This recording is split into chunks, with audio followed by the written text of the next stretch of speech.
Welcome everyone to Monday Match Analysis. I'm Gill Gross. A very exciting weekend is upon us. 5 of the ATP's top 10 players will be in action this weekend. Yeah, there probably hasn't been a better tennis weekend since Indian Wells was canceled. First, you have the Adria Tour in Belgrade, Serbia, an event organized by Novak Djokovic, featuring Dominic Thiem, Sasha Zverev, and Grigor Dimitrov. Social distancing is being completely ignored. They'll even play that event in front of crowds. But I'm mainly here to discuss the second tennis event taking place this weekend, the Ultimate Tennis Showdown. Because as you can see by this trailer, they're not playing around.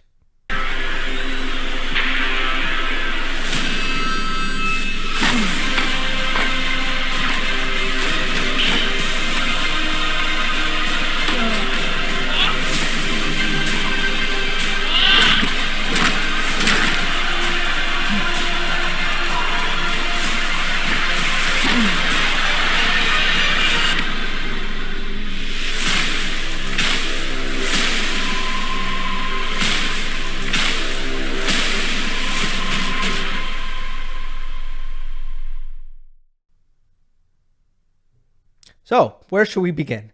The Ultimate Tennis Showdown, first of all, has a really, really strong field.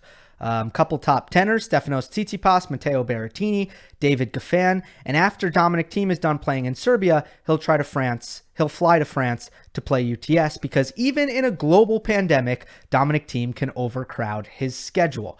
But good tennis doesn't really get to the bottom of what the UTS is selling here. This event is spearheaded by Patrick Mouratoglou. He's the CEO and the chairman of Mouratoglou Tennis Academy. He's Serena Williams' head coach. He's Coco Gauff's head coach. And he has a lot of ideas about how tennis can be improved. He considers himself a tennis entrepreneur. And in his words, he wants to reinvent tennis. So if you listen to the interviews that Mouratoglou did prior to the event, it's very clear that he's trying to achieve two things. He's trying to speed the game up, and he's trying to bring out the players' personalities. Let's start with the first thing, speeding the game up. There will be a 15-second shot clock between points. If a player takes more than 15 seconds to serve, he receives a warning the first time and a point penalty the second time. For every 5 additional seconds exceeding the 15-second time limit, the player receives an extra point penalty. And just like it is in normal tennis, the player serving is the one in control of the tempo, although I expect that that'll be more strictly enforced in the Ultimate Tennis Showdown. If the returning player isn't ready, he is subject to penalties. Now, here's probably the most radical change to the format of the UTS. 4 quarters of 10 minutes. One of the main principles in tennis, there's no clock. You can't run down the clock. You got to win the last point. That won't be the case in the Ultimate Tennis Showdown. And there will be a loud buzzer to signify the end of each quarter. The player with the most points at the end of the quarter obviously wins the quarter. Then there's a 2-minute changeover.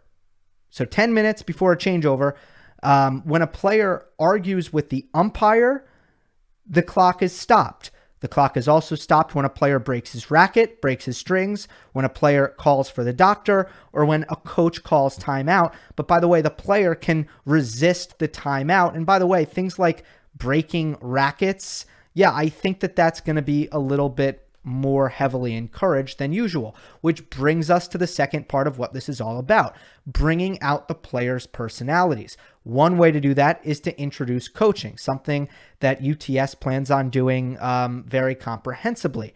Each player is allowed 4 30-second timeouts during a match, 1 per quarter, to be taken anytime by his coach.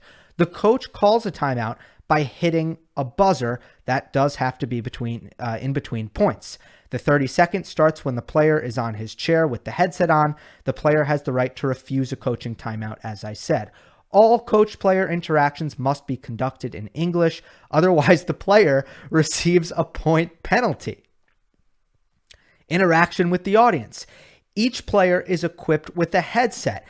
At every changeover, the player is required to answer questions from an interviewer. Now, I said the 10-minute quarters is the most radical change to the format, but this is the most wild part of the whole ordeal. They call it the twist here, UTS cards. To make matchups even more exciting, before every match, the algorithm presents each player with 4 different UTS cards and will decide for how many points in a row each card will be active. Before each quarter, the coach can choose 2 out of the 4 cards for his player to use during the upcoming quarter. The players can't play 2 cards at once, can't play a card at the same time. Okay, here's what these UTS cards can do. You can limit your opponent to 1 serve. You can make it so that each of your winners count as 3 points. You can make the next point count double, but only if you win it. You can get 3 serves instead of 2. You can force your opponent to serve and volley. And you can force your opponent to win the point in 3 shots or less. The chair umpire will be assisted by another official whose mission will be to check the time and use specific cards. I'm going to save my comments on the actual rules for Monday. I want to see all this stuff actually play out. I want to have an open mind. I want to give it a fair chance. There's no reason for me to talk about these things right now, but I did think it was important to present them. Mouratoglou said it himself. There's a time for analysis and there's a time for action. Now is the time for action, and I couldn't agree more. What better time to experiment than right now with the actual tour on pause? And I think if you throw 1,000 ideas at a wall and 200 of the ideas are good ideas, well, then you got 200 extra good ideas that you wouldn't have gotten otherwise. And that's kind of how I look at the Ultimate Tennis Showdown as a whole. I'm happy they're experimenting. I'm intrigued by this. I'm excited to watch this. But there's one thing that has had my eyebrows raised. It's not so much the format or the rules or the quirks. It's how this event is being sold by Patrick Mouratoglou. Nowadays, the fan of tennis is getting older and older. 10 years ago, the average age of the tennis fan was 51 years old. Today, it's 61. In 10 years, it's going to be 71 because nothing changes. This just shows that the fans of tennis that we have are the people who fell in love with tennis in the 70s and in the 80s, and tennis is not able to renew its fan base. And that's extremely scary for the future. The Ultimate Tennis Showdown is sold on the premise that tennis needs saving, that the sport is going down a dark path that it cannot or should not follow. And maybe that's true, but that's something that I think deserves a little bit of scrutiny. Let's take a look at that. The one objective statistic that Patrick Mouratoglou cited was that the average tennis viewer is 61 years old. And that likely comes from these stats published by the Sports Business Journal in 2017. As you can see, the ATP average age, according to Nielsen ratings, in the year 2000 was 51. In 2006, it was 56. And in 2016, it was the number that Mouratoglou cited, 61 years of age. But the interesting thing about this list is, one, every single sport on this list, and it's a pretty comprehensive one, every single sport increased in age, except for one. It happens to be tennis. WTA tennis went from average age 63 in 2006 to average age 55 in 2016. And if anything, it makes these statistics a little bit shoddy because men's tennis and women's tennis is, the same sport.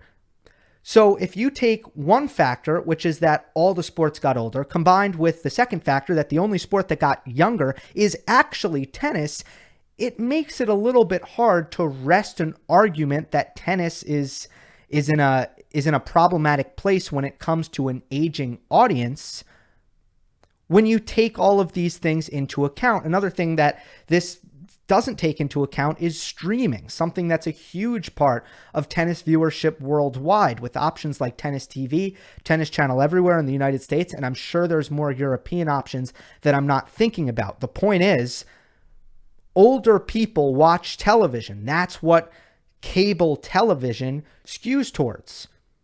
Cord cutting and streaming, that skews younger. And perhaps the way that people watch all sports is changing.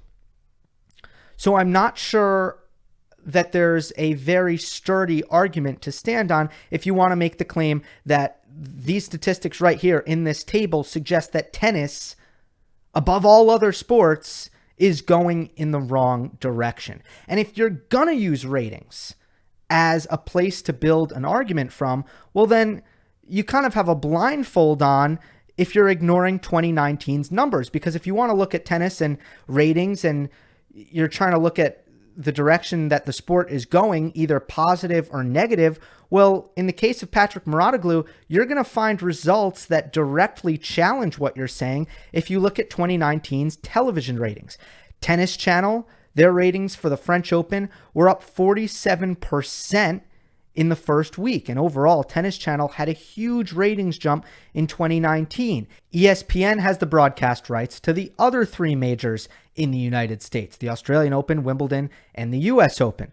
Wimbledon was up 30% from last year. The Australian Open was up 27%. And the US Open was the most viewed US Open in the history of ESPN, including a 32% increase among women aged 18 through 34 and a 10% increase among men in that same age range. The women's final between Bibi Andreescu and Serena Williams was the second highest viewed tennis match of all time.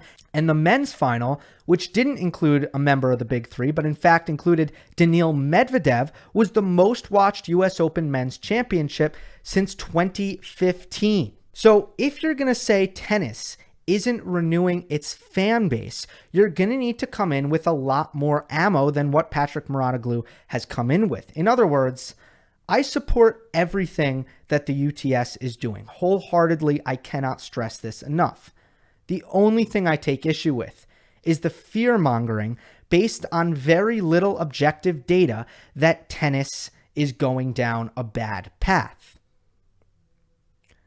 So again, it might seem like I'm looking for something to criticize, I'm looking for something to pick at, but I look at my job as to make you guys think, as to help you guys think. And I know I was somewhat critical of Djokovic and Nadal in yesterday's video. To me, that's kind of my job, is to be a little bit more critical than the average Joe. So that's what I'm doing here. And I'm just taking a hard look at how they are selling the Ultimate Tennis Showdown and simply asking, what is this based on?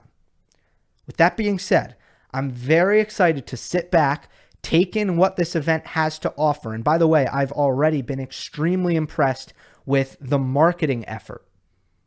I've loved a lot of the promotional tools that they've used. I think a lot of tournaments should be trying to take note. A lot of tennis entities should be trying to take note of how the Ultimate Showdown has tried to market the personalities that are taking part in its event.